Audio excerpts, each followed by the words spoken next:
Keputusan Speaker Dewan Rakyat baru-baru ini dalam menyatakan bahawa Nam Abdul itu tidak seharusnya berhenti sebagai ahli Dewan Rakyat adalah sesuatu keputusan yang pada amnya bercanggah dengan perkara 49A yang dipinda oleh Parlimen Malaysia.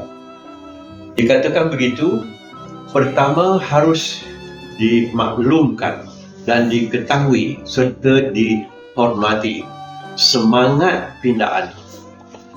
Semangat pindaan ini dari segi perlembagaan ialah supaya tidak berlaku lagi perlakuan lompat parti, tukar parti, meninggalkan parti demi mengasaskan tujuan kebendaan, bayaran ataupun imbuhan atau apa-apa pun yang tidak disuratkan dalam perlembagaan. Semangat ini sebenarnya telah dibincangkan dan dihalusi oleh semua parti politik dan dipersetujui dalam bentuk 49A bahawa kerusi Dewan Rakyat itu terhenti keanggotaannya oleh ke-6 orang ini apabila mereka tidak lagi menjadi ahli.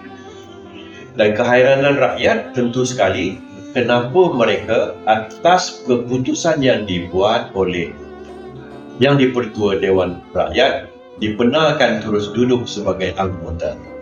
Saya berpendapat bahawa pindaan 49A ini sia-sia dan telah tidak memberi apa-apa penegasan kepada tujuan asalnya.